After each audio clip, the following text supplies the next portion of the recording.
چوتھا باب ایمان و اسلام، ایمان اور اسلام کی حقیقت۔ اس مسئلے میں علماء کا اختلاف ہے کہ اسلام اور ایمان دونوں ایک ہیں یا الگ الگ۔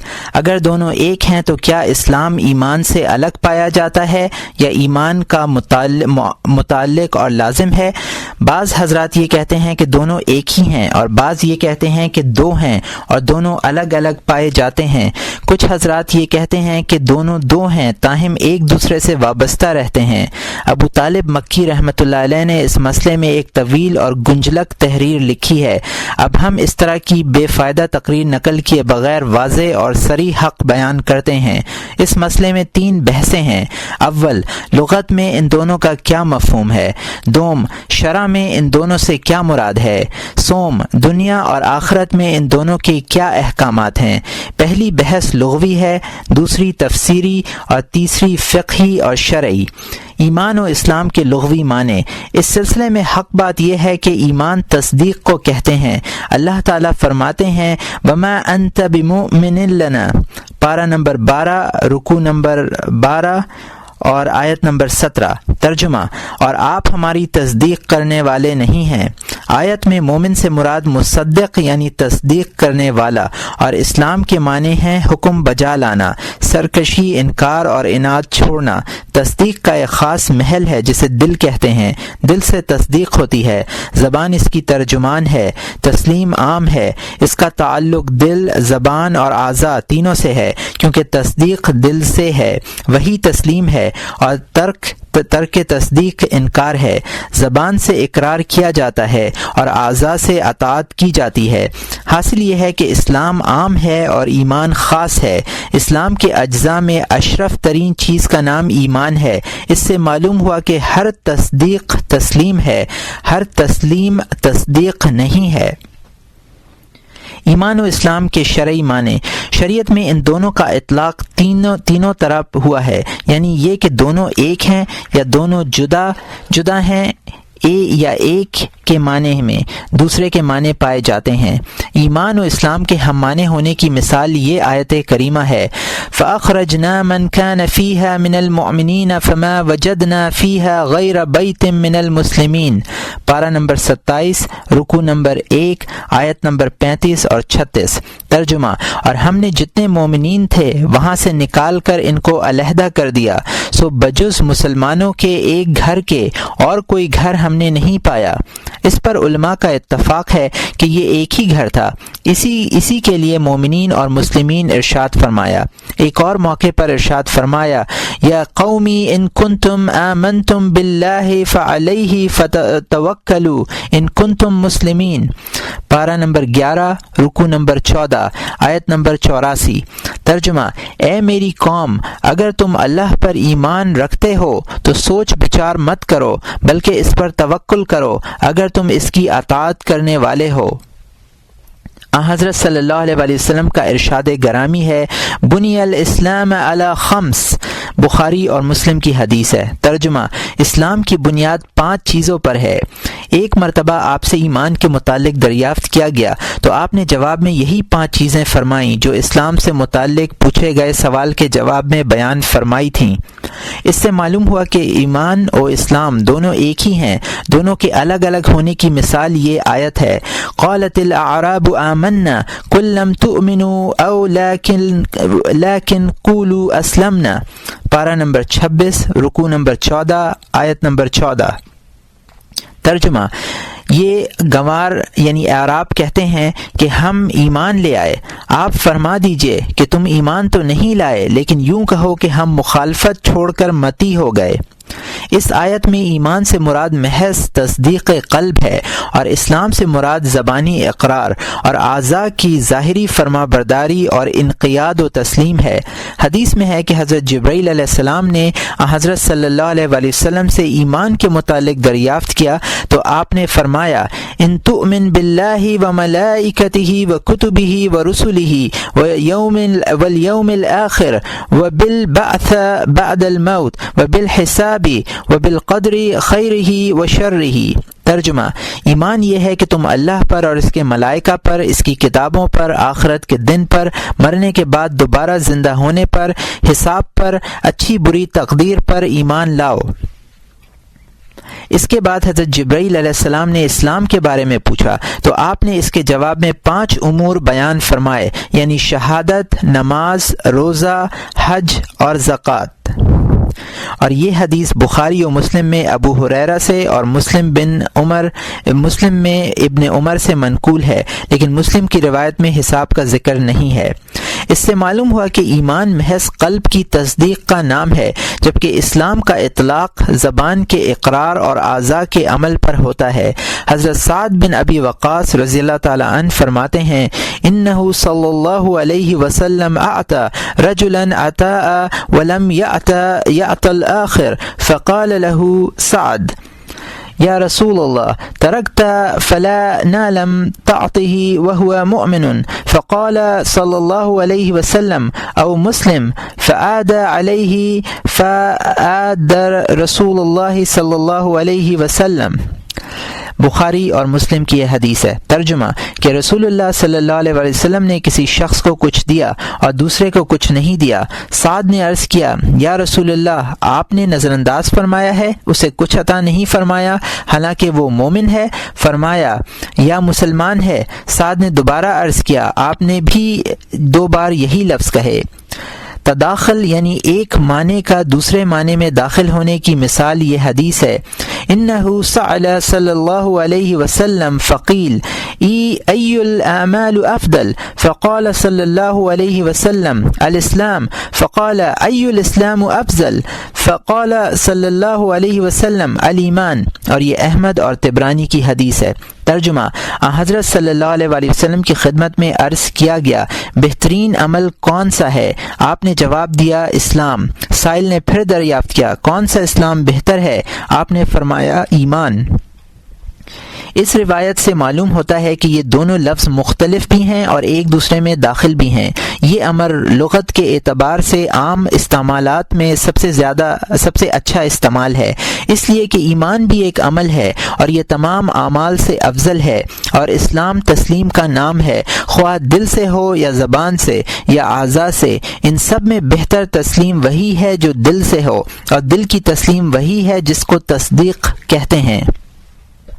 ان دونوں کا استعمال جداگانہ طور پر ہو یا تداخل اور ترادف کے طور پر لغت کے مطابق ضرور ہوگا۔ مثلا جداگانہ استعمال میں ایمان کو دل کی تصدیق قرار دیں تو یہ لغت کے مطابق ہوگا، اور اسلام کو ظاہری تسلیم و انقیاد ٹھہرائیں تو یہ بھی لغت کے موافق ہی ہوگا، اس لیے کہ تسلیم اگر تسلیم کے بعض جگہوں سے بھی ہوگی تو اسے بھی تسلیم ہی کہیں گے۔ یہ شرط نہیں کہ جہاں جہاں لفظ کا پایا جانا ممکن ہو لفظ سے وہ سبھی حاصل ہوں۔ مثلا کوئی شخص کسی کے جسم کا کوئی حصہ چھو دے تو اسے چھونے والا کہا جائے گا، حالانکہ اس نے پورے جسم کو ہاتھ نہیں لگایا۔ اسی طرح لفظ اسلام کو صرف ظاہر کی تسلیم کے لیے استعمال کرنا لغت کی روح سے صحیح ہے، چاہے باطن کی تسلیم پائے جائے یا نہ پائی جائے۔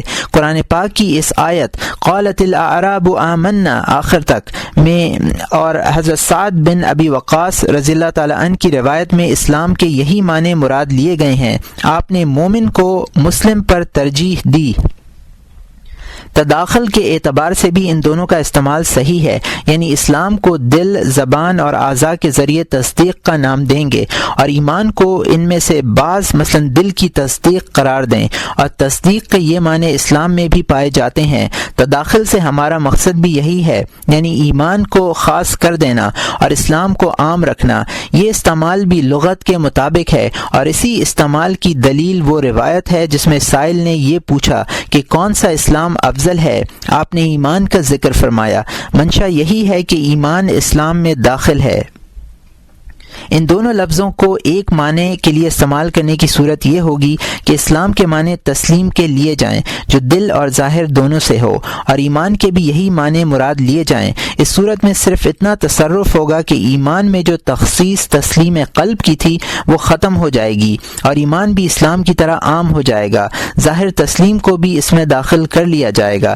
یہ تصرف بھی درست ہے، کیونکہ قول و عمل سے ظاہر کی تسلیم دراصل باطن کی تصدیق کا ثمرہ اور نتیجہ ہے۔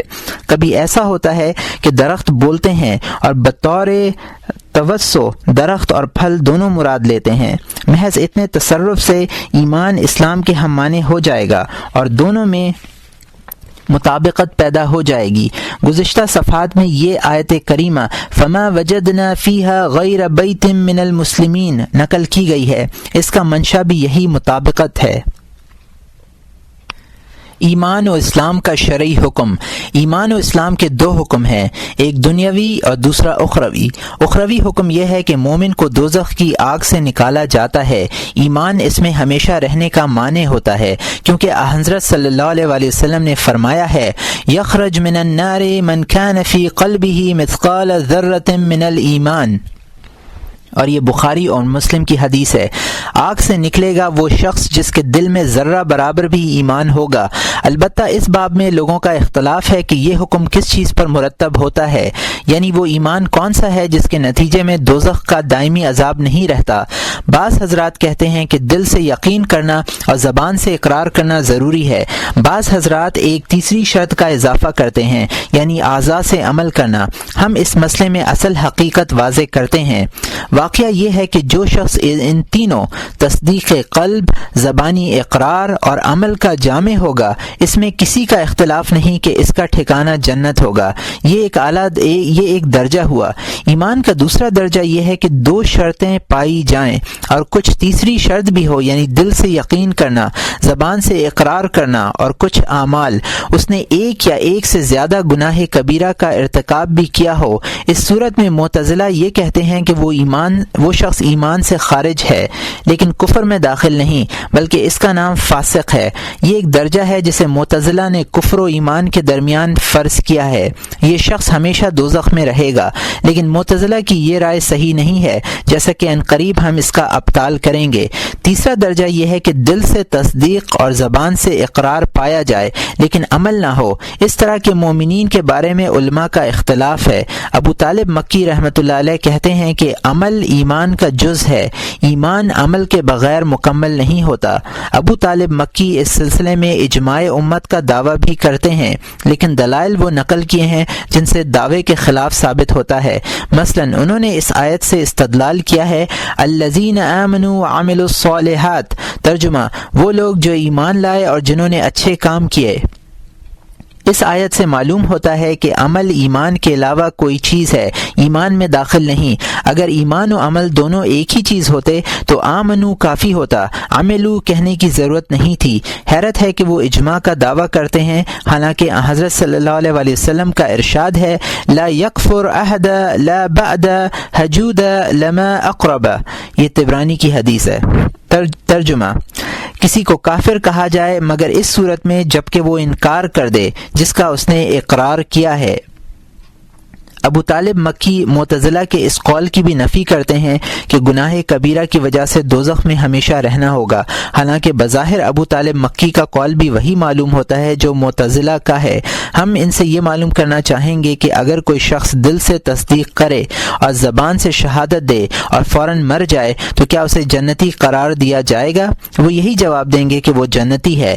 اس صورت میں ہم کہیں گے یہ ایمان بلا عمل ہے۔ اس سے آگے کی صورت یہ ہے کہ فرض کیجئے کہ وہ شخص اتنی دیر زندہ رہے کہ ایک فرض نماز کا وقت آ کر گزر جائے اور وہ نماز ادا کرنے سے پہلے مر جائے، یا زنا کرے اور مر جائے۔ ایسے شخص کے بارے میں آپ کیا کہتے ہیں؟ وہ ہمیشہ دوزخ میں رہے گا یا نہیں؟ اس کے جواب میں اگر وہ یہ کہیں کہ یہ شخص ہمیشہ کے لیے دوزخ میں رہے گا تو یہ بعینہ معتزلہ کا مذہب ہے، اور اگر وہ اسے جنتی قرار دیں تو یہ لازم آئے گا کہ عمل ایمان کا جز نہیں ہے اور نہ ایمان کے وجود کے لیے شرط ہے۔ اگر وہ یہ کہیں کہ ہمارا مقصد یہ ہے کہ وہ بہت دن تک زندہ رہے اور عمل نہ کرے تب دوزخ میں جائے گا، ہم یہ کہتے ہیں کہ پہلے آپ مدت متعین کیجئے اور ان اطاعات کی تعداد بیان کیجئے جن کے چھوڑنے سے ایمان ختم ہو جاتا ہے، اور وہ کون سے کبائر ہیں جن کے ارتکاب سے مومن کافر ہو جاتا ہے۔ ایمان کا چوتھا درجہ یہ ہے کہ دل سے تصدیق پائے جائے اور زبان سے اقرار کی نوبت آنے سے پہلے مر جائے۔ اس شخص کے متعلق کہا جائے گا کہ یہ اپنے خدا کے نزدیک بحالت ایمان مرا ہے، اور جو لوگ ایمان کی تکمیل کے لیے زبانی اقرار کی شرط لگاتے ہیں انہیں یہ کہنا ہوگا کہ یہ شخص بحالت کفر مرا ہے، لیکن یہ قول صحیح نہیں ہے، کیونکہ حضرت صلی اللہ علیہ وآلہ وسلم نے ارشاد فرمایا ہے کہ ہر وہ شخص دوزخ سے نکلے گا جس کے دل میں ذرہ برابر ایمان ہوگا؟ اس شخص کا دل تو ایمانیات سے لبریز ہے جس کا ذکر ہم کر رہے ہیں، یہ کیسے دوزخ میں رہے گا؟ حدیث جبرائیل میں ایمان کی شرط یہی ہے کہ اللہ تعالیٰ کی، اس کے فرشتوں، کتابوں اور آخرت کی تصدیق کرے۔ یہ حدیثیں پہلے گزر چکی ہیں۔ ایمان کا چوتھا درجہ یہ ہے کہ دل سے تصدیق کرے اور عمر میں اتنی مہلت بھی ملے کہ شہادت کے دونوں کلمے زبان سے ادا کر لے اور اسے یہ بھی معلوم ہو کہ زبان سے ان دونوں کلموں کا ادا کرنا واجب ہے، پھر بھی ادا نہ کرے۔ اس شخص کے بارے میں کہا جا سکتا ہے کہ ممکن ہے کہ اس کلمے کا ادا نہ کرنا نماز نہ پڑھنے کی طرح ہو۔ جس طرح ثانی الذکر کو کافر نہیں کہا جاتا، اسی طرح اول الذکر کو بھی کافر نہیں کہا جائے گا۔ اسے بھی دوزخ میں دوام کی سزا نہیں ملے گی، کیونکہ ایمان صرف دل کی تصدیق کا نام ہے اور زبان دل کے اعتقاد کی ترجمان ہے۔ اس سے ثابت ہوا کہ زبان کے اقرار سے پہلے بھی ایمان کامل کا وجود تھا۔ یہی صورت واضح تر ہے اور لغت کی روح سے بھی یہی صحیح ہے۔ لغت میں ایمان دل کی تصدیق کو کہتے ہیں، حدیث بھی اسی کو موید ہے۔ چنانچہ فرمایا گیا کہ جس کے دل میں ذرہ برابر بھی ایمان ہوگا وہ دوزخ سے نکلے گا۔ جس طرح واجب فعل کے نہ کرنے سے ایمان ختم نہیں ہوتا، اسی طرح واجب امر کے اظہار سے باز رہنے میں بھی ایمان کو خطرہ لاحق نہیں۔ بعض لوگ یہ کہتے ہیں کہ زبان سے اقرار کرنا بھی ایمان کا رکن ہے، اس لیے کہ شہادت کے دونوں کلمے دل کے احوال کی خبر نہیں دیتے، بلکہ وہ دوسرے معاملے کی انشاء، ابتدا اور التزام ہیں۔ پہلا قول زیادہ واضح ہے، لیکن اس میں بھی فرقہ مرجعہ نے بے حد مبالغے سے کام لیا ہے۔ ان کی رائے میں یہ شخص کبھی دوزخ میں نہیں جائے گا۔ وہ یہ بھی کہتے ہیں کہ گناہگار اور نافرمان مومن بھی دوزخ میں نہیں جائے گا۔ یہ ایک مغالطہ انگیز قول ہے، ہم بہت جلد اسے بھی باطل کریں گے۔ ایمان کا چھٹا درجہ یہ ہے کہ زبان سے لا الہ الا اللہ محمد الرسول اللہ کہے مگر دل میں اس کی تصدیق نہ کرے۔ اس شخص کے بارے میں بلا شک و شبہ کہا جائے گا کہ یہ آخرت کے حکم میں کافر ہے اور ہمیشہ دوزخ میں رہے گا، لیکن دنیاوی احکام کے اعتبار سے مومن ہے۔ ائمہ اور حکام کے تمام اوامر و نواہی اس سے متعلق ہوں گے، اس لیے کہ دلوں کا حال صرف اللہ جانتا ہے۔ ہمارے لیے تو ظاہر پر حکم لگانا ضروری ہے اور یہ خیال کرنا ضروری ہے کہ اس نے زبان سے جو کچھ کہا ہے وہی اس کے دل کی بات ہے۔ البتہ تیسرے امر میں ہمیں شک ہے کہ اس کے اور خدا کے تعالی کے درمیان کے معاملات میں اس پر کیا حکم دنیاوی مرتب ہوگا۔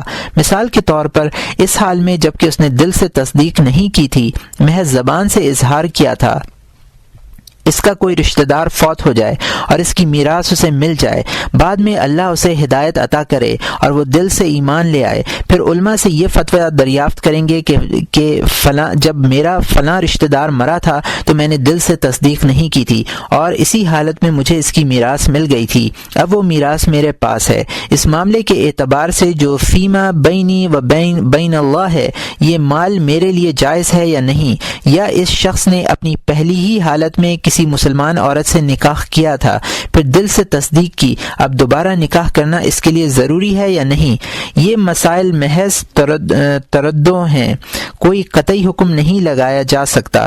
اس سلسلے میں یہ بھی کہا جا سکتا ہے کہ دنیاوی احکام زبانی قول سے ظاہراً و باطناً ہر اعتبار سے وابستہ ہیں، اور یہ بھی کہا جا سکتا ہے کہ یہ احکام زبانی قول سے دوسرے کے حق میں وابستہ ہیں، کیونکہ غیر اس کے باطن سے واقف نہیں ہوتا، لیکن خود اس کے لیے اپنا باطن کھلی کتاب ہے اور وہ یہ جانتا ہے کہ اللہ اور اس کے درمیان کیا معاملہ ہے۔ بہتر یہی ہے کہ اس کے لیے وہ میراث ناجائز قرار پائے اور دوبارہ نکاح کرنا اس کے لیے ضروری ہو، واللہ عالم۔ اس لیے حضرت حذیفہ رضی اللہ تعالی عنہ منافقین کی نماز جنازہ میں شریک نہیں ہوتے تھے۔ حضرت عمر رضی اللہ تعالی عنہ بھی اس کی رعایت کرتے، جس جنازے میں حذیفہ رضی اللہ تعالی عنہ موجود نہ ہوتے وہ بھی تشریف لے جاتے۔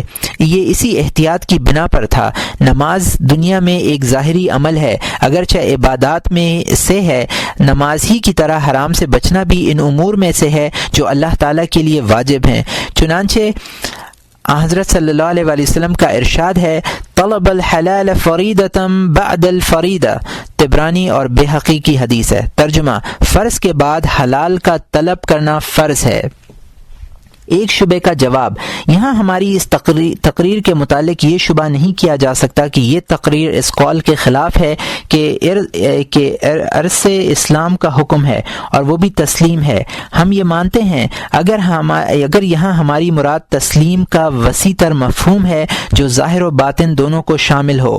گزشتہ صفحات میں جو بحثیں کی گئی ہیں وہ فقہی اور ظنی ہیں۔ ظاہر و عام الفاظ اور قیاسات پر ان بحثوں کی بنیاد ہے۔ علم میں درک نہ رکھنے والے حضرات یہ نہ سمجھیں کہ یہ یقینی مباحث ہیں، اگرچہ یہ عادت بن گئی ہے کہ جن امور میں حکم قطعی مطلوب ہوتا ہے انہیں فن کلام میں ذکر کرتے ہیں، لیکن عادات اور رسم و رواج کے پابند لوگوں کو فلاح نہیں ملتی۔ اب ہم معتزلہ اور مرجئہ فرقوں کے شبہات کا ذکر کرتے ہیں، ان کے ذکر کردہ دلائل کا جائزہ لیتے ہیں اور ان شبہات کا رد کرتے ہیں۔ فرقہ مرجئہ کے شبہات۔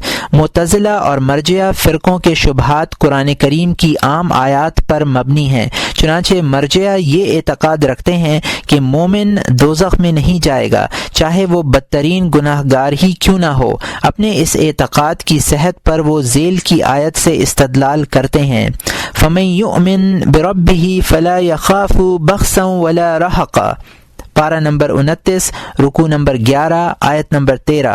ترجمہ: جو شخص اپنے رب پر ایمان لے آئے گا تو اس کو نہ کسی کمی کا اندیشہ ہوگا اور نہ زیادتی کا۔ والذین آمنوا باللہ ورسلہ اولئک هم الصدیقون، پارہ نمبر 27 رکوع نمبر 18 آیت نمبر 19۔ ترجمہ: اور جو لوگ اللہ پر اور اس کے رسولوں پر ایمان رکھتے ہیں ایسے ہی لوگ اپنے رب کے نزدیک صدیقین ہیں۔ کلما القی فیہا فوج سألهم خزنتها الم یاتکم نذیر قال بلی قد جاءنا نذیر فکذبنا وقلنا ما نزل اللہ من شیء، پارہ نمبر 29 رکوع نمبر 1 آیت نمبر 8 اور 9۔ ترجمہ: جب اس میں کوئی گروہ ڈالا جائے گا تو اس کے محافظ ان لوگوں سے پوچھیں گے کہ کیا تمہارے پاس ڈرانے والا پیغمبر نہیں آیا تھا؟ وہ کافر کہیں گے کہ واقعی ہمارے پاس ڈرانے والا آیا تھا، تو ہم نے جھٹلا دیا اور کہہ دیا کہ اللہ نے کچھ نازل نہیں کیا۔ اس آیت میں کلما القیا ایک عام لفظ ہے جس سے یہ معلوم ہوتا ہے کہ جو دوزخ میں ڈالا جائے وہ تکذیب کرنے والا ہو۔ لا یصلاھا الا الاشقى الذی کذب وتولی، پارہ نمبر 30 رکوع نمبر 17 آیت نمبر 15 اور 16۔ ترجمہ: اس میں ہمیشہ کے لیے وہی بدبخت داخل ہوگا جس نے حق کو جھٹلایا اور روگدانی کی۔ اس آیت میں حصر، اثبات اور نفی تینوں موجود ہیں، جن سے یہ معلوم ہوتا ہے کہ مکذبین اور بدبختوں کے علاوہ کوئی اور آگ میں نہیں جلے گا۔ ومن جاء بالحسنة فله خير منها وهم من فزع يومئذ آمنون، پارہ نمبر 20 رکوع نمبر 3 آیت نمبر 79۔ ترجمہ: جو شخص نیکی ایمان لائے گا اس شخص کو اس کی نیکی سے بہتر اجر ملے گا اور وہ لوگ بڑی گھبراہٹ سے اس روز امن میں رہیں گے۔ تمام حسنات کی اصل ایمان ہے، پھر بھلا مومن اس دن کیسے مامون و محفوظ نہیں رہے گا؟ واللہ یحب المحسنین، پارہ نمبر 4 رکوع نمبر 5 آیت نمبر 34۔ اور ترجمہ: اور اللہ نیکوکاروں کو پسند کرتا ہے۔ ان لا نضیع اجر من احسن عملا، پارہ نمبر 15 رکوع نمبر 16 آیت نمبر 30۔ ترجمہ: ہم اس شخص کا ثواب ضائع نہیں کرتے جس نے اچھا عمل کیا۔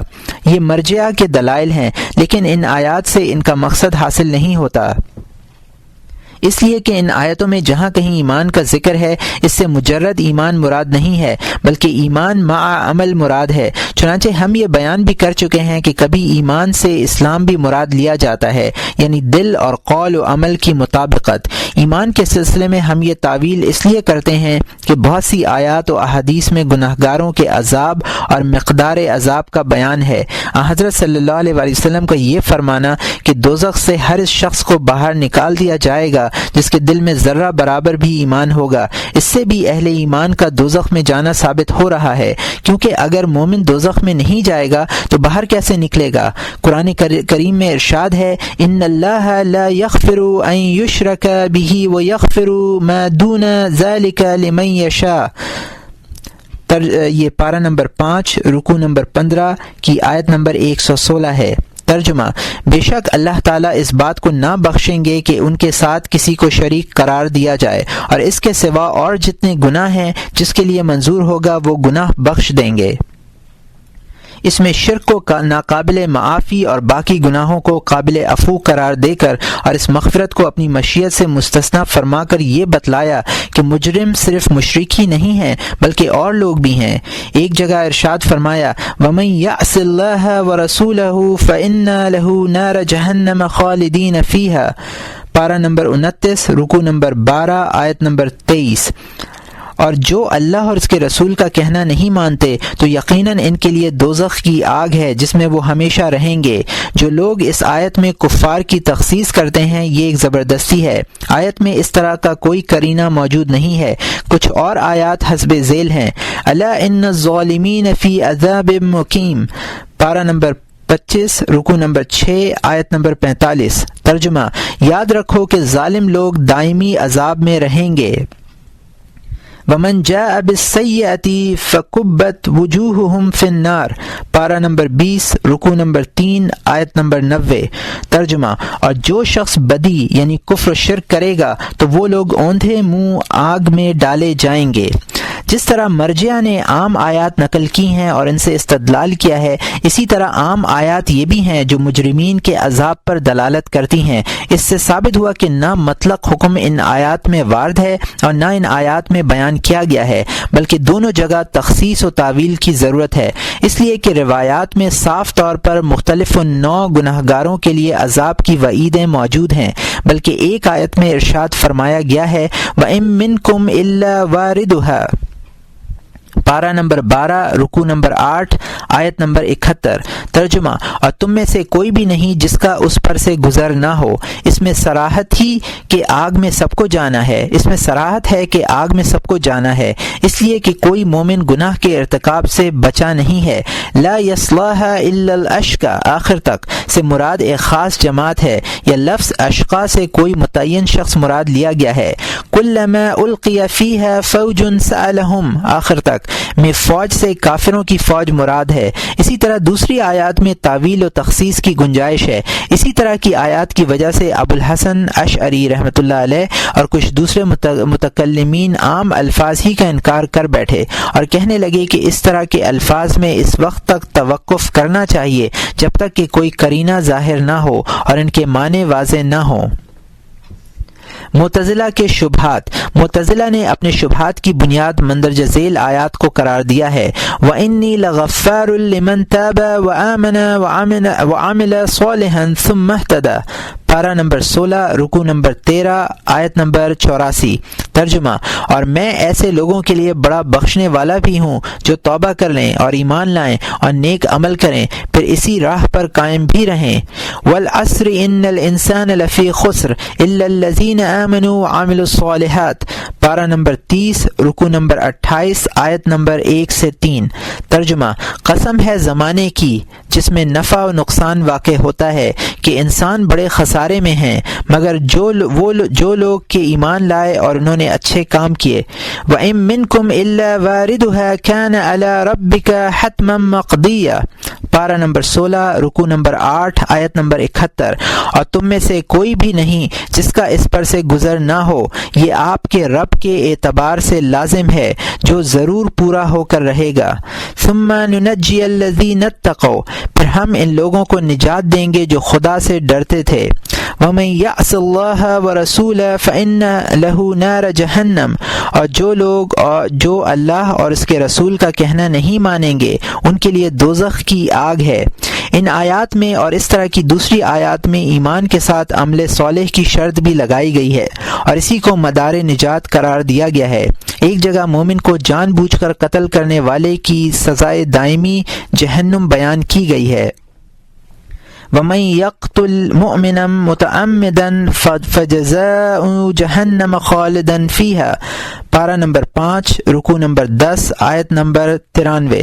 ترجمہ، اور جو شخص کسی مسلمان کو قصداً قتل کر ڈالے تو اس کی سزا جہنم ہے کہ ہمیشہ ہمیشہ کو اس میں رہنا ہے۔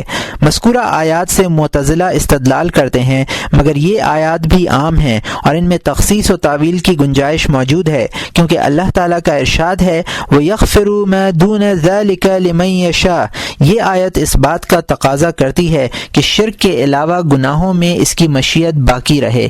اسی طرح حضرت صلی اللہ علیہ وسلم کا یہ ارشاد گرامی کہ دوزخ سے ہر وہ شخص نجات پائے گا جس کے دل میں ذرہ برابر بھی ایمان ہوگا۔ نیز اللہ تعالیٰ کی یہ ارشادات ان لا نضیع اجر من احسن عملا، پارہ نمبر 17 رکوع نمبر 16 آیت نمبر 30۔ ترجمہ، ہم اس شخص کا اجر تلف نہیں کرتے جو اچھا عمل کرے۔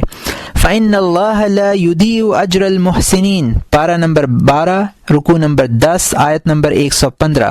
ترجمہ، پس اللہ نیکوکاروں کا اجر ضائع نہیں کرتے۔ اس پر دلالت کرتے ہیں کہ کسی معصیت کے سبب سے اللہ تعالیٰ اصل ایمان اور دوسری اطاعت کا اجر و ثواب ضائع نہیں کرتا۔ جہاں تک اس آیت کا تعلق ہے وَمَن يَقْتُلْ مُؤْمِنًا مُتَعَمِّدًا، پارہ نمبر 5 رکوع نمبر 10 آیت نمبر 93۔ ترجمہ، اور جو شخص کسی مومن کو قصداً قتل کر دے، اس سے مراد یہ ہے کہ مقتول کو جان بوجھ کر محض ایمان کی وجہ سے مار ڈالے۔ اس آیت کا شان نزول بھی اسی طرح کے قتل کا ایک واقعہ ہے۔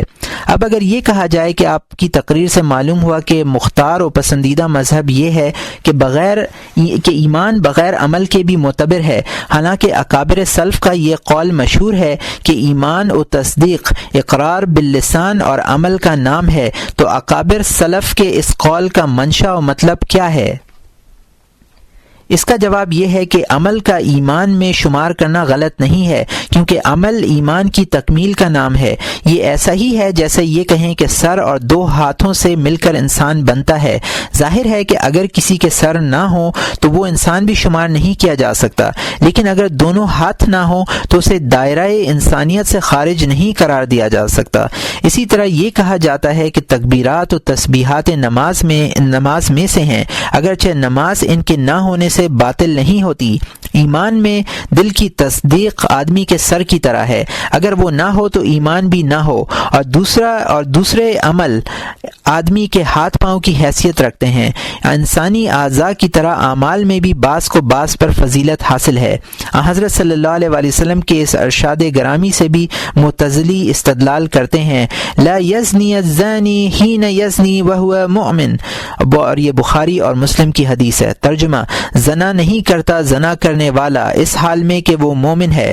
صحابہ کرام رضوان اللہ علیہم اجمعین نے اس حدیث سے معتزلہ کا مذہب مراد نہیں لیا کہ زنا کی وجہ سے آدمی ایمان کے دائرے سے نکل جائے، بلکہ اس کے معنی یہ ہیں کہ اس شخص کا ایمان کامل نہیں ہے جو اس طرح کے گناہوں کا ارتکاب کرتا ہے، جیسے ہاتھ پاؤں کٹے ہوئے شخص کے متعلق یہ کر دیا جاتا ہے کہ یہ آدمی نہیں، لیکن اس میں کمال انسانی نہیں ہے۔ یہ مطلب نہیں ہے کہ اس کے ہاتھ پاؤں کٹ جانے سے اس کی ماہیت انسانی بھی باقی نہیں رہی۔ ایمان میں زیادتی اور کمی، اگر یہ کہا جائے کہ علماء سلف اس پر متفق ہیں کہ ایمان اطاعت کی وجہ سے زیادتی اور کمی قبول کرتا ہے، لیکن اگر ایمان محض دل کی تصدیق کا نام ہے تو اس میں زیادتی اور کمی کیسے واقع ہو سکتی ہے؟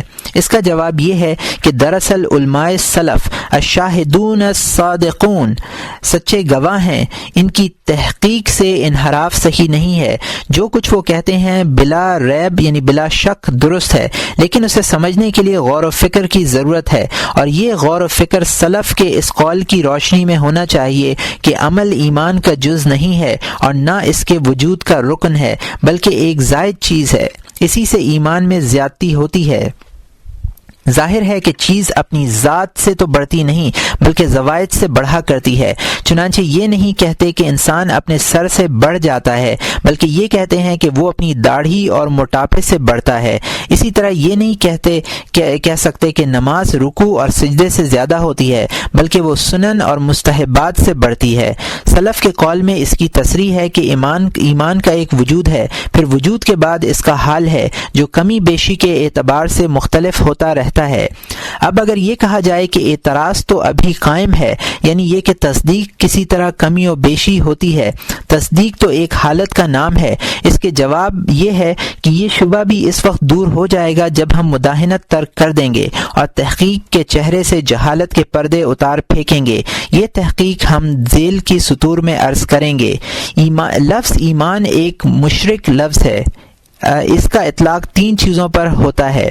پہلا طریقہ یہ ہے کہ ایمان کا اطلاق اس تصدیق پر کیا جائے جو اعتقاد اور تقلید کے طور پر ہو، کشف اور شرح صدر کے طور پر نہیں۔ اس طرح کا ایمان عوام کا ہوتا ہے، بلکہ خواص کے علاوہ تمام بندگان خدا کا ہوتا ہے۔ یہ اعتقاد دل پر ایک گرہ کی حیثیت رکھتا ہے۔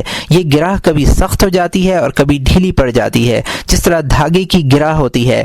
آپ اسے بعید یا ناممکن تصور نہ کریں، بلکہ یہودیوں، عیسائیوں اور بدعتیوں کے حالات سے عبرت حاصل کریں۔ ان میں سے جن لوگوں کے عقیدے سخت ہیں وہ انداز و وعید، وعظ و نصیحت اور دلیل و حجت کے ذریعے ان عقیدوں کے خول سے باہر نہیں نکل سکتے، لیکن ان میں سے بعض لوگ ایسے بھی ہیں جو ذرا سی گفتگو سے شک میں مبتلا ہو جاتے ہیں۔ انہیں ان عقائد سے منحرف کرنا بڑا آسان ہے، محض معمولی سے انداز و تخفیف کی ضرورت ہے۔ حالانکہ انہیں بھی پہلی قسم کے لوگوں کی طرح اپنے عقیدے میں شک نہیں ہوتا، لیکن عقیدے میں پختگی کے اعتبار سے یہ دونوں قسمیں مختلف ہیں۔ پختگی کا یہی فرق امر حق کے اعتقاد میں بھی ہے۔ اعمال صالحہ اس پختگی میں اضافہ کرتے ہیں اور اسے مزید تقویت عطا کرتے ہیں، جس طرح پانی درختوں کی نشو و نما کرتا ہے اور انہیں بلند و بالا اور مضبوط بنانے میں مؤثر ہوتا ہے۔ اللہ تعالیٰ کے ان ارشادات کا یہی مطلب ہے۔ فزادتہم ایمانا، پارہ نمبر 11، رکوع نمبر 5، آیت نمبر 124۔ ترجمہ: اس صورت نے ان کے ایمان میں ترقی دی ہے۔ لیزدادوا ایمانا مع ایمانہم، پارہ نمبر 26، رکوع نمبر 9، آیت نمبر 4۔ ترجمہ: تاکہ ان کے پہلے ایمان کے ساتھ ان کا ایمان زیادہ ہو جائے۔ حضرت صلی اللہ علیہ وسلم ارشاد فرماتے ہیں، الایمان یزید و ینقص، اور یہ ابن عدی کی حدیث ہے۔ ترجمہ: ایمان کم و بیش ہوتا ہے۔ ایمان میں یہ کمی بیشی دل میں طاعات کی تاثیر سے ہوتی ہے، اور اسے وہی شخص محسوس کرتا ہے جو اپنے حالات کا اس وقت جائزہ لے جبکہ وہ حضور قلب کے ساتھ عبادت میں لگا ہوا ہو، اور اس وقت جبکہ وہ عبادت میں مصروف نہ ہو۔ ان دونوں حالتوں میں وہ بڑا فرق محسوس کرے گا۔ پہلے وقت میں عقیدے کا حال ایسا ہوگا کہ اگر اس میں کوئی شک ڈالنا چاہے تو نہ ڈال سکے۔ معلوم ہوا کہ عمل سے دل کے اوصاف میں قوت پیدا ہوتی ہے اور بدعملی سے ضعف پیدا ہوتا ہے۔ چنانچہ ایک شخص اگر یہ اعتقاد رکھتا ہے کہ یتیم پر رحم کرنا چاہیے، پھر وہ اپنے اعتقاد کے مطابق عمل بھی کرے اور یتیموں کے سروں پر دست شفقت رکھے، تو وہ خود بخود یہ محسوس کرے گا کہ اس عمل سے اس کا جذبہ رحم مزید پختہ ہو گیا ہے۔ اسی طرح ایک شخص تواضع پر یقین رکھتا ہے اور اپنے یقین کے مطابق وہ تواضع اور انکساری سے پیش بھی آتا ہے، تو وہ شخص اپنے دل میں اس عمل سے تواضع کی زیادتی محسوس کرتا ہے۔ دل کی دوسری صفات کا بھی یہی حال ہے کہ جب اعضاء پر ان کے باعث اعمال صادر ہوتے ہیں تو اعمال کا اثر ان صفات پر مرتب ہوتا ہے اور انہیں مزید تقویت حاصل ہو جاتی ہے۔ اس موضوع پر مزید گفتگو ہم جلد سوم اور جلد چہارم یعنی احیاء علوم الدین کی ان جلدوں کے ان مقامات پر کریں گے جہاں ظاہر و باطن کے تعلق کی وجہ اور عقائد اور قلوب سے اعمال کے وابستہ ہونے کی دلیل بیان کی جائے گی، اس لیے کہ یہ امر عالم ملکوت کے عالم ملک سے متعلق ہونے کی جنس سے ہے۔ ملک سے ہماری مراد یہ علم ظاہر ہے جو حواس سے معلوم ہوتا ہے، اور ملکوت سے وہ عالم مراد ہے جو نور بصیرت سے نظر آتا ہے، ظاہری آنکھوں سے دکھائی نہیں دیتا۔ دل عالم ملکوت میں سے ہے اور اعضاء اور ان کے اعمال ملک سے تعلق رکھتے ہیں۔ ان دونوں عالموں میں اس درجہ لطیف ربط ہے کہ بعض لوگ یہ خیال کرنے لگے کہ عالم محض یہ عالم ہے جس میں محسوس اجسام پائے جاتے ہیں، پھر ان کے اختلاف و ارتباط کی حقیقت دریافت کی۔ اس کے بارے میں یہ 2 شعر ہیں: رق الزجاج ورقت الخمر وتشابه فتشاكل الأمر فكأنما خمر ولا قدها وكأنما قدها ولا خمر۔ ترجمہ: آبگینہ بھی باریک ہے اور شراب بھی رقیق ہے، دونوں ایک دوسرے سے مشابہ ہیں، اس لیے معاملہ دشوار ہے، گویا شراب ہے پیالہ نہیں ہے، یا پیالہ ہے شراب نہیں۔ مطلب یہ کہ دونوں ایک دوسرے کے اس قدر مشابہ ہیں کہ ایک دوسرے میں امتیاز مشکل ہے۔ اسی طرح عالم ملک اور عالم ملکوت بھی ایک دوسرے کے بے حد قریب ہیں، اتنے قریب کہ ان میں امتیاز کرنا دشوار ہے۔ اب ہم اصل مقصد کی طرف واپس چلتے ہیں۔ یہ ایک جملہ معترضہ تھا جو علم معاملہ سے خارج ہے، مگر علم معاملہ اور علم مکاشفہ میں بھی ایک گہرا اتصال اور ریب ہے۔ یہی وجہ ہے کہ آپ ہر لمحہ یہ محسوس کرتے ہیں کہ علم مکاشفہ علم معاملہ کی طرف مائل ہے، بشرط یہ کہ اسے تکلف سے نہ روکا جائے۔ خلاصہ یہ ہے کہ اگر ایمان کو اس اطلاق کی روشنی میں دیکھیں تو اس میں کمی و زیادتی، اطاعت میں کمی و زیادتی کی بنیاد ہوتی ہے۔ اسی بنا پر حضرت علی کرم اللہ وجہہ نے ارشاد فرمایا ہے کہ ایمان ایک سفید نشان کی صورت میں ظاہر ہے، جب آدمی نیک عمل کرتا ہے تو وہ نشان بڑھتا جاتا ہے یہاں تک کہ دل سفید ہو جاتا ہے، اور نفاق ایک سیاہ نقطے کی صورت میں شروع ہوتا ہے، جب آدمی برے اعمال کا مرتکب ہوتا ہے تو اس نقطے کی سیاہی بڑھتی جاتی ہے یہاں تک کہ دل بالکل سیاہ ہو جاتا ہے، پھر اس پر مہر لگ جاتی ہے۔ اس کے بعد آپ نے یہ آیت تلاوت فرمائی، کلا بل ران علی قلوبہم ما کانوا یکسبون، پارہ نمبر 30، رکوع نمبر 8، آیت نمبر 14۔ ترجمہ: ہرگز ایسا نہیں، بلکہ اصل وجہ ان کی تکذیب کی یہ ہے کہ ان کے دلوں پر اعمال بد کا زنگ بیٹھ گیا ہے۔ دوسرا طریقہ ایمان کے اطلاق و استعمال کا دوسرا طریقہ یہ ہے کہ ایمان سے تصدیق دل اور عمل دونوں مراد ہوں، جیسا کہ حضرت صلی اللہ علیہ وسلم نے ارشاد فرمایا ہے، الایمان بدع و70 بابا، بخاری و مسلم۔ ترجمہ: ایمان کے 70 سے کچھ زیادہ دروازے ہیں،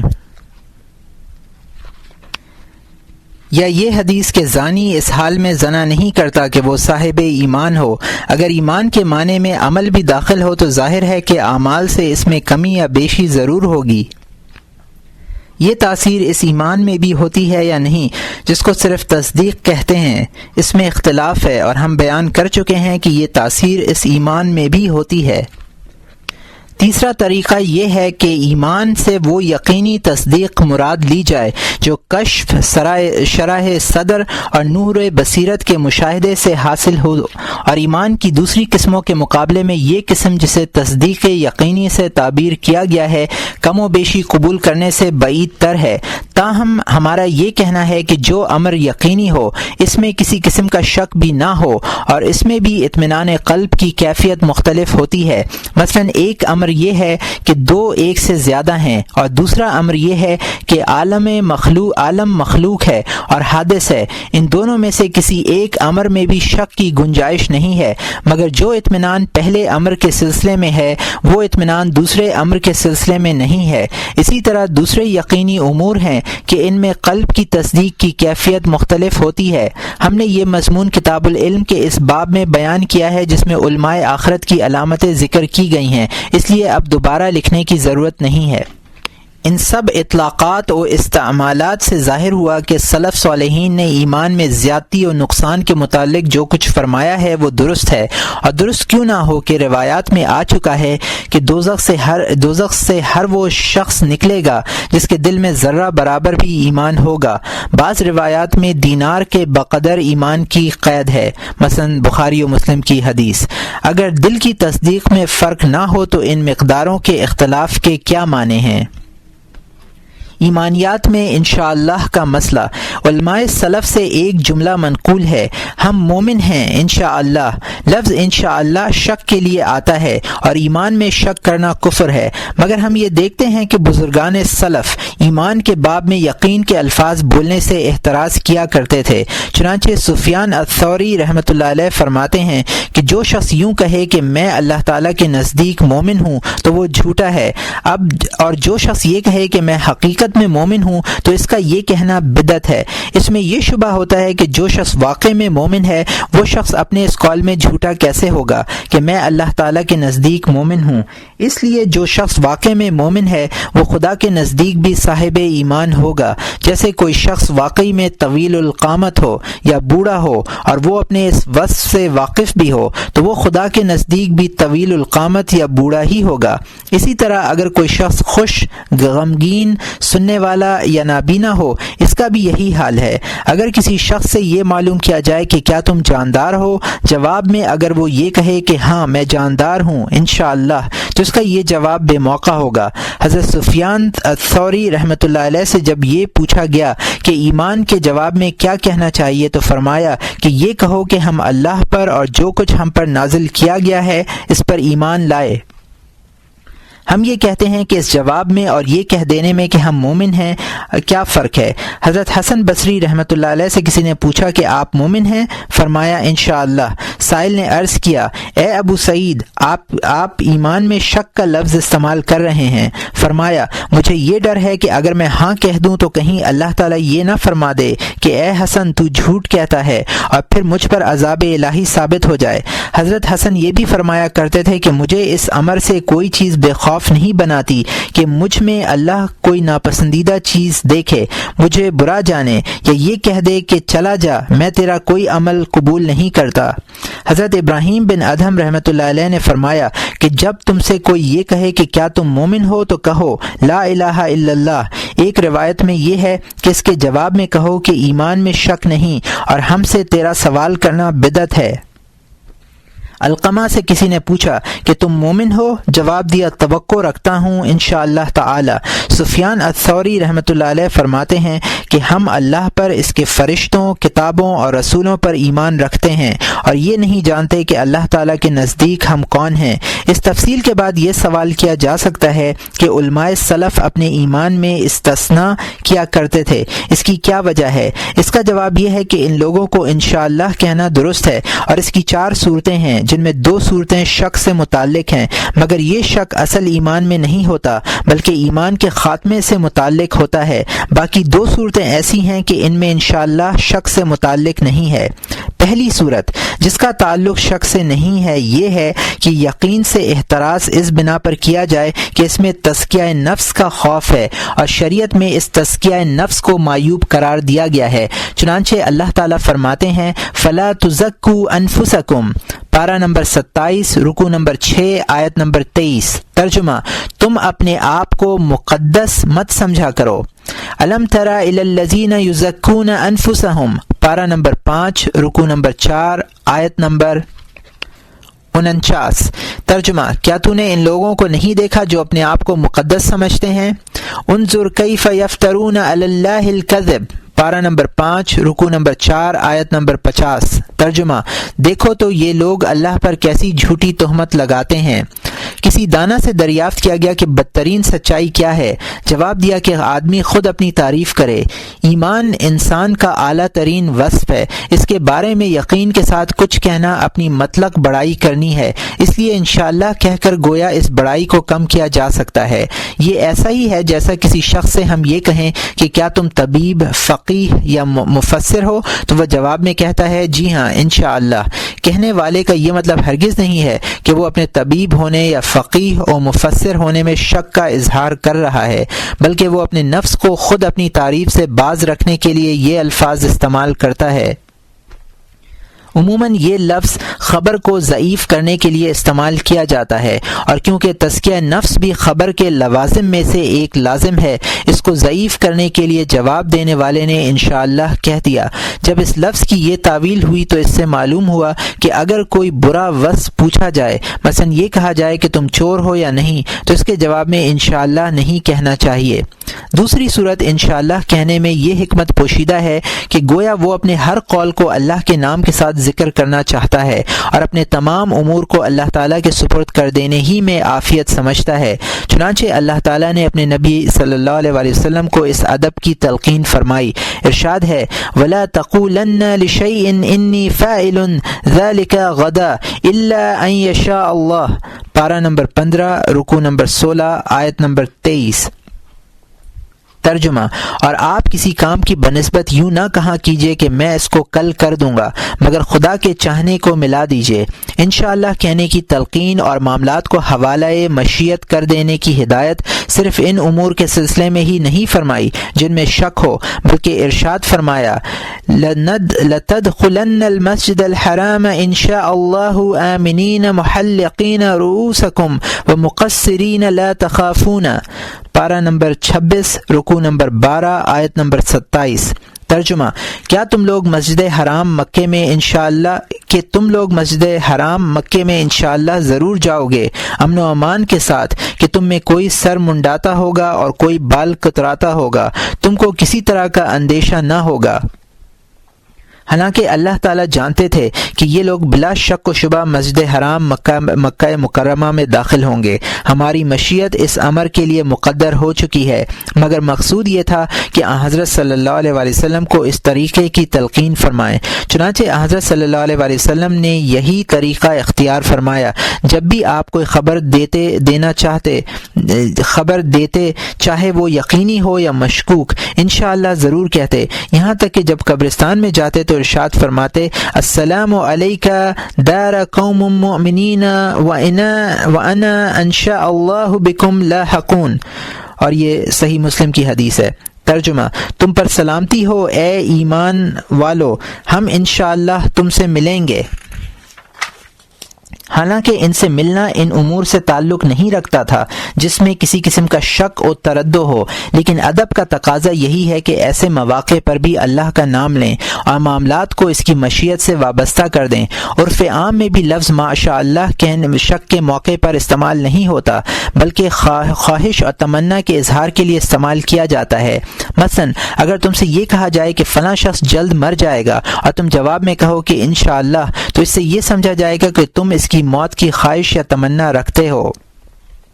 یہ مطلب نہیں ہوگا کہ تم اس کی موت میں شک کرتے ہو۔ اسی طرح اگر تم سے یہ کہا جائے کہ فلاں کا مرض جلد ختم ہو جائے گا اور تم جواب میں انشاءاللہ کہو، تو اس سے بھی یہی سمجھا جائے گا کہ تم اس کی تندرستی کی خواہش یا تمنا رکھتے ہو۔ اس تفسیر سے سمجھ میں آتا ہے کہ یہ لفظ عرف میں بھی شک کے معنی سے رغبت اور تمنا کے معنی میں بدل گیا ہے یا ذکر اللہ کے لیے استعمال کیا جانے لگا ہے۔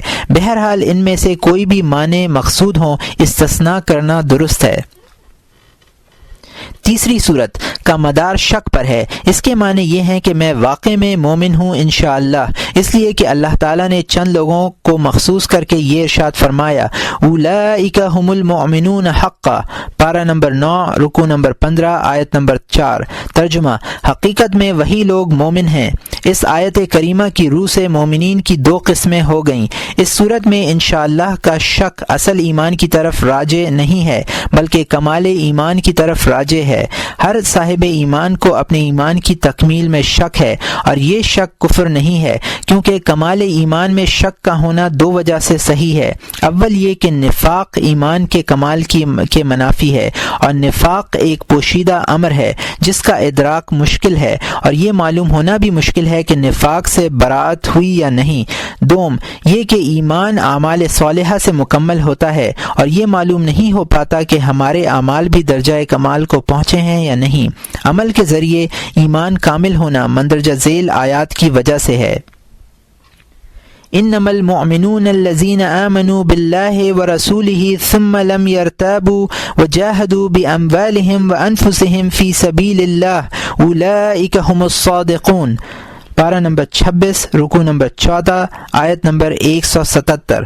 ترجمہ، پورے مومن وہ ہیں جو اللہ پر اور اس کے رسول پر ایمان لائے، پھر شک نہیں کیا اور اپنے مال اور جان سے خدا کے راستے میں محنت اٹھائی، یعنی جد و جہد کی۔ یہ لوگ ہیں سچے۔ شک اسی سچ میں ہوتا ہے جسے الصادقون سے تعبیر کیا گیا۔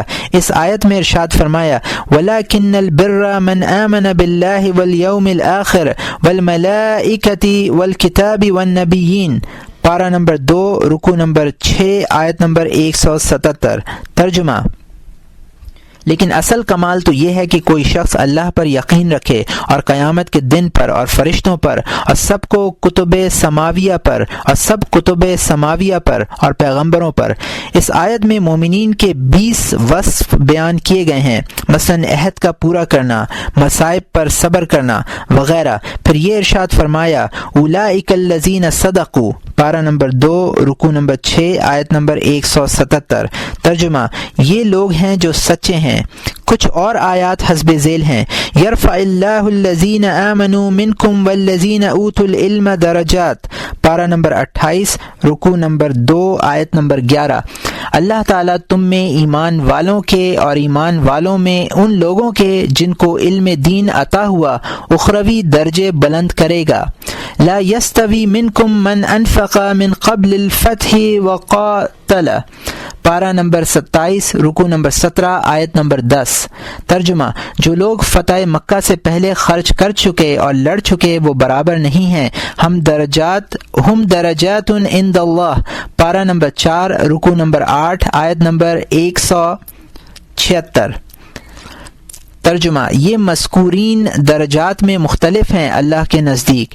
حضرت صلی اللہ علیہ وآلہ وسلم ارشاد فرماتے ہیں الایمان عریانا ولباس التقوی، حاکم کی حدیث ہے۔ اس کا ترجمہ ہے ایمان ننگا ہے، اس کا لباس تقوی ہے۔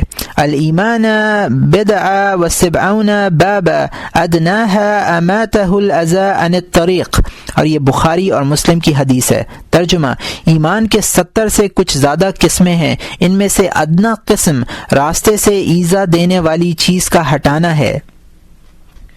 ان آیات و روایات سے معلوم ہوتا ہے کہ ایمان کا کمال اعمال سے وابستہ ہے۔ شرک خفی اور نفاق سے برات پر ایمان کے کمال کا موقوف ہونا حسب ذیل احادیث سے معلوم ہوتا ہے، اور یہ بخاری اور مسلم کی حدیث ہے۔ رسول اللہ صلی اللہ علیہ وآلہ وسلم نے فرمایا کہ 4 چیزیں جس شخص میں ہوں وہ خالص منافق ہے۔ اگر وہ روزہ نماز کرے اور یہ گمان رکھے کہ میں مومن ہوں، وہ شخص جو گفتگو کرے تو جھوٹ بولے، وعدہ کرے تو اسے پورا نہ کرے، جب اسے امانت سپرد کی جائے تو خیانت کرے، جب کسی سے جھگڑے تو گالیاں دے، بعض روایت میں ہے جب عہد کرے تو فریب دے۔ عن ابی سعید الخدری القلوب 4 قلب اجرد فيه سراج يظهر فذلك قلب المؤمن وقلب مصفح فيه ایمان ونفاق فمثل الایمان فيه كمثل البقلة يمدها الماء العذب ومثل النفاق فيه كمثل القرحة يمدها القيه والصديد فأي المادتين غلب عليه حكم لها بها، اور یہ احمد کی حدیث ہے۔ ترجمہ، ابو سعید خدری رضی اللہ تعالی عنہ کی روایت میں ہے دل 4 ہیں، ایک صاف دل جس میں روشن چراغ ہو، یہ مومن کا دل ہے۔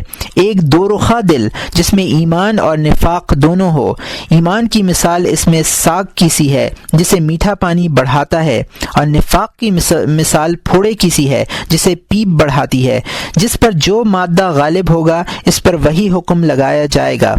ایک روایت میں یہ الفاظ ہیں جو مادہ اس پر غالب ہوگا وہی لے جائے گا۔ قال رسول اللہ صلی اللہ علیہ وسلم اکثر منافقی هذه الامة قراءها، یہ احمد اور طبرانی کی حدیث ہے۔ ترجمہ، آپ صلی اللہ علیہ وآلہ وسلم نے فرمایا کہ اس امت کے اکثر منافق اس کے قاری ہیں۔ قال صلی اللہ علیہ وسلم الشرک اخفی فی امتی دبیب النمل علی الصفا، میری امت میں شرک سیاہ پتھر پر رینگنے والی چونٹی سے بھی باریک تر ہے، اور یہ ابن عدی کی حدیث ہے۔ عن حذیفہ قال الرجل يتكلم بالكلمة على عهد رسول الله صلى الله عليه وسلم يسير بها منافقا إلى يموت وإني لا سمعها من أحد في اليوم 10 مرات اور یہ احمد کی حدیث ہے۔ ترجمہ: حذیفہ رضی اللہ تعالیٰ عنہ کہتے ہیں کہ حضرت صلی اللہ علیہ وسلم کے زمانے میں آدمی ایک بات کہتا تھا جس کی وجہ سے مرنے تک منافق ہو جاتا تھا، اور میں تم سے وہی بات دن میں 10 مرتبہ سنتا ہوں۔ بعض علماء کا قول ہے کہ لوگوں میں نفاق سے قریب تر وہ شخص ہے جو یہ سمجھے کہ میں نفاق سے بری ہوں۔ حضرت حذیفہ رضی اللہ تعالیٰ عنہ فرماتے ہیں: المنافقون اليوم اکثر منهم على عہد رسول اللہ صلی اللہ علیہ وسلم فكانوا ذلك يخفون وهم اليوم يظهرون۔ یہ بخاری کی حدیث ہے۔ ترجمہ: منافقین آج حضرت صلی اللہ علیہ وسلم کے زمانے سے زیادہ ہیں۔ وہ اس وقت اپنے نفاق کو پوشیدہ رکھتے تھے، مگر یہ لوگ اب اسے ظاہر کر دیتے ہیں۔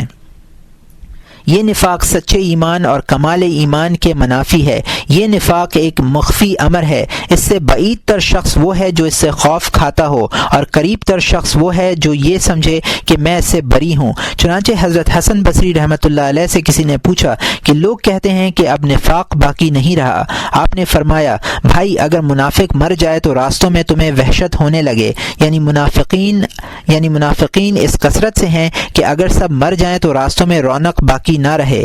حسن رحمۃ اللہ علیہ کا یا کسی بزرگ کا ایک قول یہ بھی ہے کہ اگر منافقوں کی دمیں نکل آئیں تو ہمارے لیے زمین پر پاؤں رکھنا مشکل ہو جائے، یعنی تمام زمین ان کی دموں سے چھپ جائے۔ یہ اس وقت ہو سکتا ہے جب منافقین کی کثرت ہو۔ حضرت عبداللہ بن عمر رضی اللہ تعالیٰ عنہ نے کسی شخص کو حجاج کے متعلق کنایتاً کچھ کہتے ہوئے سنا۔ آپ نے اس شخص سے دریافت کیا کہ اگر حجاج یہاں موجود ہوتا تب بھی تو اس کا ذکر اسی طرح کرتا؟ اس نے کہا: نہیں۔ تو آپ نے فرمایا کہ ہم حضرت صلی اللہ علیہ وسلم کے زمانے میں اسے نفاق تصور کیا کرتے تھے۔ یہ احمد اور طبرانی کی حدیث ہے۔ ایک حدیث میں ہے: من کان ذی الثانین فی الدنیا جعل اللہ ذی الثانین فی الآخرہ، اور یہ بخاری اور ابو داؤد کی حدیث ہے۔ ترجمہ: جو شخص دنیا میں 2 زبانوں والا ہوتا ہے، اللہ آخرت میں بھی اس کی 2 زبانیں بنا دیں گے۔ ایک مرتبہ حضرت صلی اللہ علیہ وسلم نے ارشاد فرمایا: شر الناس ذو الوجہین الذی یاتی هو لا بوجہی ویاتی هو لا بوجہی۔ یہ بخاری اور مسلم کی حدیث ہے۔ ترجمہ: بدترین شخص وہ ہے جو 2 چہرے رکھتا ہو، ان کے پاس ایک رخ سے آئے اور ان کے پاس دوسرے رخ سے۔ حضرت حسن بصری رحمۃ اللہ علیہ سے کسی نے کہا کہ کچھ لوگ یہ کہتے ہیں کہ ہم نفاق سے نہیں ڈرتے۔ آپ نے فرمایا: بخدا اگر مجھے یہ معلوم ہو جائے کہ میں نفاق سے بری ہوں تو یہ چیز میرے لیے سونے کے ٹیلوں سے زیادہ محبوب ہے۔ ایک مرتبہ فرمایا کہ زبان کا دل سے باطن کا ظاہر ہے، زبان کا دل سے باطن کا ظاہر ہے، اور مدخل کا مخرج سے مختلف ہونا نفاق ہے۔ ایک شخص نے حضرت حذیفہ رضی اللہ تعالیٰ عنہ سے عرض کیا کہ میں منافق ہونے سے ڈرتا ہوں۔ فرمایا: تم منافق نہیں ہو، اگر منافق ہوتے تو نفاق سے نہ ڈرتے، اس لیے کہ منافق نفاق سے بے خوف ہوتا ہے۔ ابن ابی ملیکہ رحمۃ اللہ علیہ کہتے ہیں کہ میں نے 130 اور ایک روایت میں 150 صحابہ کو دیکھا ہے کہ وہ سب نفاق سے ڈرتے تھے۔ ایک روایت میں ہے جو کہ احمد، بزار اور دارقطنی کی روایت ہے، حضرت صلی اللہ علیہ وسلم اپنے اصحاب کی ایک جماعت میں تشریف فرما تھے کہ لوگوں نے ایک شخص کا ذکر کیا اور اس کی بے حد تعریف و توصیف کی۔ اس اثنا میں وہ شخص ان کی طرف آتا ہوا نظر آیا۔ اس کے چہرے سے وضو کا پانی ٹپک رہا تھا۔ اس نے جوتے اپنے ہاتھ میں لے رکھے تھے اور پیشانی پر سجدوں کا نشان تھا۔ لوگوں نے عرض کیا: یا رسول اللہ، یہی وہ شخص ہے جس کا ہم ذکر کر رہے تھے۔ آپ صلی اللہ علیہ وسلم نے فرمایا: میں اس کے چہرے پر شیطان کی کھسوٹ کا نشان دیکھ رہا ہوں۔ چنانچہ وہ شخص آیا، اس نے سلام کیا اور لوگوں کے قریب بیٹھ گیا۔ حضرت صلی اللہ علیہ وسلم نے اس سے ارشاد فرمایا: میں تجھے اللہ کی قسم دے کر پوچھتا ہوں کہ کیا اس وقت جب کہ تو ان لوگوں کی طرف آ رہا تھا تیرے دل میں یہ بات نہیں تھی کہ ان میں کوئی تجھ سے بہتر نہیں ہے؟ اس نے عرض کیا: بے شک یہ بات تھی۔ ایک روایت میں ہے کہ حضرت صلی اللہ علیہ وسلم اپنی دعا میں فرماتے: اللہم انی استغفرک لما علمت ولما لم اعلم، فقیل له اتخاف یا رسول اللہ، فقال وما یومننی والقلوب بین اصبعین من اصابع الرحمن یقلبها کیف یشاء۔ اور یہ مسلم کی حدیث ہے۔ ترجمہ: اے اللہ، میں تجھ سے مغفرت چاہتا ہوں اس کی جسے میں جانتا ہوں اور جسے میں نہیں جانتا۔ عرض کیا گیا یا رسول اللہ صلی اللہ علیہ وسلم آپ بھی ڈرتے ہیں؟ فرمایا میں کس طرح بے خوف ہو جاؤں؟ دل اللہ کی دو انگلیوں کے درمیان ہیں اور وہ جس طرح چاہے انہیں الٹتا پلٹتا رہتا ہے۔ اللہ تعالیٰ کا ارشاد ہے وَبَدَا لَهُم مِّنَ اللَّهِ مَا لَمْ يَكُونُوا يَحْتَسِبُونَ، پارہ نمبر 24 رکوع نمبر 2 آیت نمبر 47۔ ترجمہ، اور خدا کی طرف سے ان کو وہ معاملہ پیش آئے گا جن کا ان کو گمان بھی نہ تھا۔ اس کی تفسیر میں علماء یہ کہتے ہیں کہ لوگ عمل کریں گے اور انہیں نیکیاں سمجھیں گے، حالانکہ قیامت میں وہ اعمال بدی کے پلڑے میں رکھے جائیں گے۔ سری سختی رحمۃ اللہ علیہ فرماتے ہیں کہ اگر کوئی شخص کسی باغ میں جائے جس میں سب طرح کے درخت ہوں اور ان میں ہر طرح کے پرندے ہوں، ہر پرندہ اس شخص کی زبان میں گفتگو کرے اور یہ کہے کہ اے خدا کے ولی تجھ پر سلامتی ہو، اور دل اس پر مطمئن ہو جائے، تو وہ شخص ان کے ہاتھوں گرفتار ہوگا۔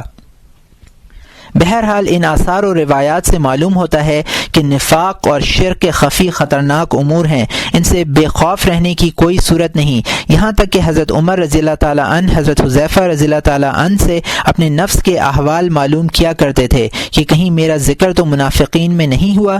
ابو سلیمان دارانی کہتے ہیں کہ میں نے بعض عمرہ سے ایک بات سنی، چاہا کہ ان کی اس بات کا انکار کر دوں، مگر مجھے یہ خوف ہوا کہ کہیں وہ لوگ میرے قتل کا حکم نہ دے دیں۔ مجھے موت کا ڈر نہیں تھا، بلکہ اس بات کا ڈر تھا کہ جان نکلنے کے وقت میرے دل میں یہ خیال نہ آ جائے کہ میں مخلوق کی نظروں میں اچھا ہوں، اس لیے میں نے انکار نہیں کیا۔ اسی طرح کا نفاق اصل ایمان کے خلاف نہیں ہوتا، بلکہ ایمان کی حقانیت، صداقت اور کمال کے خلاف ہوتا ہے۔ اصل میں نفاق کی دو قسمیں ہیں، ایک وہ جو منافق کو دین سے خارج کر کے کافروں کے زمرے میں شامل کر دے، دوسرا وہ جو اپنے مرتکب کو کسی خاص مدت کے لیے جہنم کی آگ کا مستحق بنا دے یا اسے علیین اور صدیقین کے درجات سے گرا دے۔ اس قسم میں شک ہوا کرتا ہے، اس کے لیے انشاءاللہ کہنا مستحسن ہے۔ اس نفاق کی اصل یہ ہے کہ ظاہر و باطن میں فرق ہو، خدا تعالی سے بے خوفی اور عجب یعنی خود پسندی پائی جائے۔ یہ وہ امور ہیں جن سے صدیقین کے علاوہ کوئی دوسرا نہیں بچ سکتا۔ چوتھی صورت بھی شک پر مبنی ہے، اور یہ شک خاتمے کے خوف کی بنیاد پر ہوتا ہے، یعنی آدمی کو یہ معلوم نہیں ہوتا کہ موت کے وقت اس کا ایمان باقی رہے گا یا نہیں۔